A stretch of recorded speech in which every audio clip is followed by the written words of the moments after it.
Olá galera, tudo bem com vocês? Sejam bem-vindos a mais um vídeo aqui do canal. E bom, hoje iremos conversar sobre o princípio de Karenina, mas antes desse vídeo eu quero avisar pra vocês que eu andei sumido, né? Todo vídeo eu tô falando isso, mas é porque essa semana, realmente, essa última semana foi muito punk, semana de véspera de Natal, enfim, muita coisa acontecendo e todas essas paradas que vocês imaginam aí, essa loucura, enfim, coisas pra resolver. Eu li bastante coisa, né?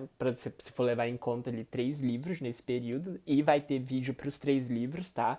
Um atrás do outro, então vou compensar esse meu sumiço gravando esses vídeos, enfim, compartilhando com vocês o que foi que eu achei dessas últimas leituras. E é isso. E bom, esse ano aconteceu muita coisa no canal e uma das coisas mais bacanas que aconteceu foi a parceria com a Companhia das Letras, então todo mês eu recebia uns livrinhos dele. E esse mês eu recebi 2 livros, que foi O Princípio de Karenina, que é o livro que a gente vai comentar aqui hoje, e O Cães Negros, do Ian McEwan, que vai ser uma das minhas próximas leituras.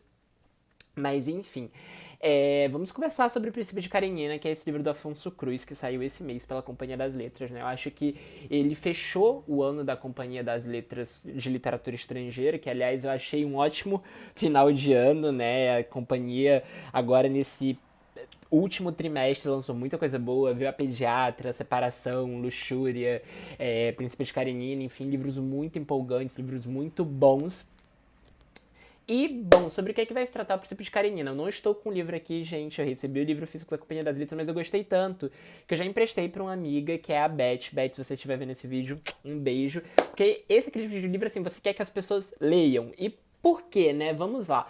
Primeiramente, vocês já devem ter ouvido falar do nome do Afonso Cruz por aí. Ele escreveu um livro bem famoso, que ficou bem famoso esse ano, que é o Vamos Comprar um Poeta, né? Eu acho que teve algum influencer, alguma coisa assim postando, e aí o livro se bombou, assim, é um livro curto. Eu não li porque, como vocês sabem, eu tenho um certo problema com hype de livro, né? Então, quando as pessoas começam a falar muito sobre um livro, eu fico com medo da minha leitura ser uma leitura que é influenciada, então não consegui ler esse livro. Na verdade, eu peguei até um pouco de ranço do Vamos Comprar um Poeta, mas, assim, depois de ler O Princípio de Karenina, eu imagino que deva ser muito bom, né? Eu acho que é só uma implicância minha, porque O Princípio de Karenina, eu fui pego de calça curta, porque é aquele tipo de livro que você começa a ler e você não consegue parar. É um livro muito bonito, é um livro que eu diria que é muito denso, porque eles tem aquelas frases ali de efeito, e não é aquela coisa clichê, sabe? É uma coisa muito poética, muito delicada, muito bonita. Mas mesmo assim você não consegue largar aquela história, você fica curioso para saber o que, é que vai acontecer, apesar de não ser uma trama muito grandiosa nem nada disso. Porque nesse livro, no Princípio de Karenina, a gente vai acompanhar então a história de um rapaz ali que morava com a família numa cidadezinha do interior de Portugal. Um pai muito conservador, um pai que tinha muito medo desses estranhos, né? Enfim, do mundo externo. Esse menino tinha uma certa deficiência, então o pai não deixava ele sair, prendia muito, ou seja, esse garoto vivia numa redoma de vidro. E claro que isso influenciou, né, a forma como esse menino, esse filho, cresceu. E o que acontece esse pai acaba morrendo, que uma hora isso acontece, e esse menino fica ali meio que à mercê na vida, né? Porque ele passou a vida toda dele, pelo menos os anos iniciais dele, sendo protegido por esse pai. E aí essa figura que protegia ele, né, mas que deixou arraigado alguns sistemas dentro desse menino, morre e ele precisa viver a vida dele, né? Mas como é que ele vai viver essa vida se ele sempre viveu enclausurado nessa redoma? Só que até aí tudo bem. Esse cara, ele consegue ele seguir em frente, né, fazer as coisas que as pessoas fazem, se casar, namorar, enfim. E aí tem uma filha. Só que, ao contrário dele, essa filha vai para muito longe, e ele, que sempre teve essa questão dos pais quererem tê-lo ali perto, né, querer ter a família toda perto, é uma questão. E uma das coisas que vai mover esse livro, que é uma grande carta de amor, então, desse rapaz que viveu enclausurado para essa filha, que tá super longe dele, é de como isso afeta, né? De como as nossas relações com os nossos pais, com a nossa família, de início, na infância, na adolescência, elas afetam a vida adulta que a gente acaba tendo de uma certa maneira, né? Algumas coisas ficam ali nos perseguindo, nos permeando. E, gente, esse livro, como eu falei pra vocês, ele me pegou muito de calça curta. Eu comecei a ler despretensiosamente, eu fui ler, assim, eu achei a capa muito bonita, eu queria muito ter aqui a capa pra mostrar pra vocês, mas é aí que eu falei no início, né, que eu emprestei o livro. E eu peguei, assim, tipo, vamos lá ver o que é que se trata, né, vamos aproveitar pra ler o Afonso Cruz antes que esse livro pegue o hype também. E eu fiquei muito impressionado, porque você não consegue parar de ler, sério, eu li 100 páginas de, assim, ó, pá, de uma lá talagada só. Então foi muito impactante porque ao mesmo tempo em que tinha frases muito profundas, muito poéticas, né? Aquele português de Portugal muito poético, muito bonito, você não consegue parar de ler. Você vai absorvendo aquilo e aquilo vai te tocando de maneiras inimagináveis que você fica assim, meu Deus, sabe? É muito impressionante. E uma das coisas que me tocou muito na leitura desse livro é de que a minha relação com a minha mãe, por exemplo, foi muito oposta à relação que esse, enfim, narrador teve com o seu pai, né? E isso me tocou de uma maneira muito profunda, porque ao mesmo tempo em que esse pai desse narrador vivia prendendo ele, né? Não queria que ele vivesse o mundo, a minha mãe, ela falava uma coisa pra mim de que ela me criou não para ela me criou para o mundo. E isso, assim, mexeu, isso todo, o tempo todo voltava na minha cabeça. E quando eu falo nesse aspecto, eu acho muito importante porque eu acho que as experiências de leitura tem muito a ver pelas experiências pelas quais nós passamos, né? Tem a questão da estética, tem tudo, mas no final das contas, pelo menos para mim, tá, gente, isso é uma opinião minha, vai contar muito da experiência ali do leitor, o que é que o leitor já viveu e de como o livro vai afetar ele. Então, é, essa coisa, né?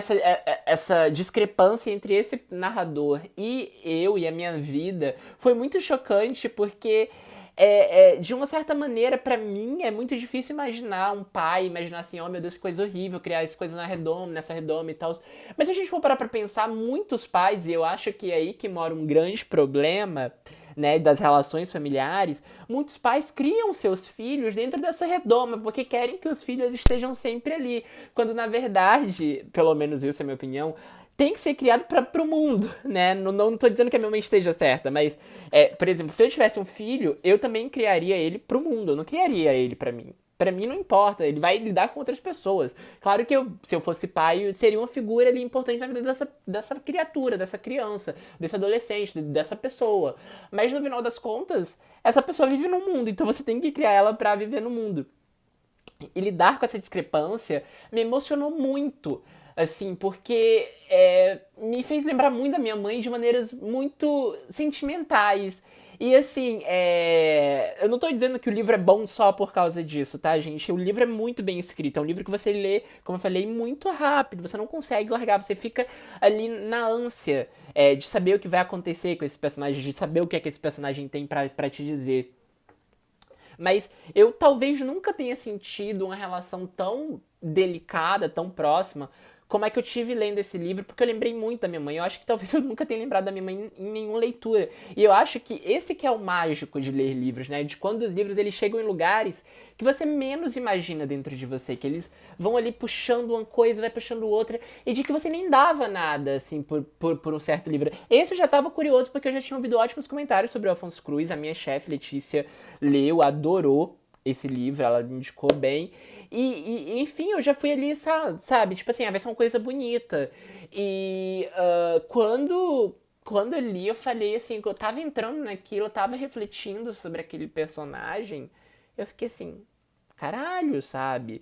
E foi foi uma leitura muito marcante pra mim. Eu diria que a Companhia das Letras fechou o ano, e isso não é porque eles me deram um livro, não é isso, não é porque eu tenho parceria, tá, gente? É uma coisa sincera de quem tá acompanhando o mercado editorial. Eu diria que a Companhia das Letras fechou o ano com um dos livros mais bonitos de 2021 publicados aqui no Brasil. Sério, gente. Eles fecharam com chave de ouro. Acho que nenhuma outra editora conseguiu aí finalizar o ano com um livro tão tocante, tão que chega tanto assim nas pessoas, sabe? Porque tem livros que são muito bons, mas que não são para todos, sabe? Para todos no sentido assim, não vai agradar a todos. Agora, esse Princípio de Karenina é muito difícil alguém pegar ele e não se sentir tocado de uma certa maneira, porque todo mundo de um certo jeito ou por algum âmbito já vivenciou aquilo que é contado nessa história E isso é muito poderoso. Eu fico muito feliz de que esse livro tenha sido traduzido. Fico muito feliz de que tenha sido publicado por uma editora grande. E, enfim, o Afonso Cruz já tenha nome aqui no Brasil. E eu espero que esse livro chegue em muitos leitores, porque é realmente aquele tipo de livro que talvez se as pessoas lessem, né, os nossos parentes, pessoas no geral lessem, o mundo não seria tão ruim, eu acho. Eu acho que tem livros que transformam isso. E eu acho que esse, O Príncipe de Karenina, é um dos livros que chega ali na pessoa e que chega junto e fala assim: vamos pensar um pouco sobre a nossa família, vamos pensar um pouco sobre os nossos traumas, vamos pensar um pouco de onde é que vem essa coisinha aqui que afeta a vida de outra pessoa. Enfim, gente, é um livro muito bonito, é um livro muito bom, eu adorei. Adorei demais, assim, meus parabéns pra Companhia das Letras de verdade. E, repito, isso não é porque eu tenho parceria com eles, não é porque eles me enviaram o livro, mas é porque o livro é muito bom. E é um livro que toca o grego, toca o troiano, toca o junguiano, toca o freudiano, toca o ateu, toca o cristão, enfim, toca todas as tribos. E isso é muito bonito, muito bacana, né? A gente chegar na literatura assim, tipo assim, aquele livro que você pode dar pra qualquer pessoa. Esse é o livro que você pode dar pra qualquer pessoa.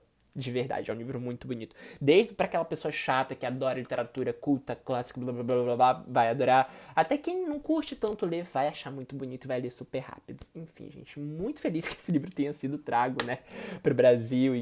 Enfim, muito feliz pela publicação dele, sério mesmo. Leiam O Príncipe de Karenina. Muito bonito, muito bonito. E tem uma questão aí, se você gosta de russo, tem uma questão aí com Karenina, né, com Ana Karenina, do Tolstói, que eu não vou falar qual é, vocês vão ter que ler pra descobrir, porque essa que é a graça. Porque o título é muito sugestivo, mas ninguém sabe de onde é que vem a referência. Enfim, leiam. Vocês vão encontrar esse livro nas livrarias mais próximas de vocês, tá? É um lançamento da Companhia das Letras. A Companhia das Letras tem alcance nacional de livrarias. Enfim, você vai encontrar na livraria realmente mais próxima. Boa leitura pras férias, tá? Eu sei que passou aqui o Natal, poderia dar de presente, enfim, mas correria, não pude fazer aquele vídeo, tipo assim, livrinhos pro Natal. Enfim, mas é um bom livro pra você ler nas férias, ou ler nesse recesso aí de fim de ano que as pessoas estão tendo, tá bom? Caso você tenha. É isso, gente, eu vou ficando por aqui, olha, beijo grande e até o próximo vídeo.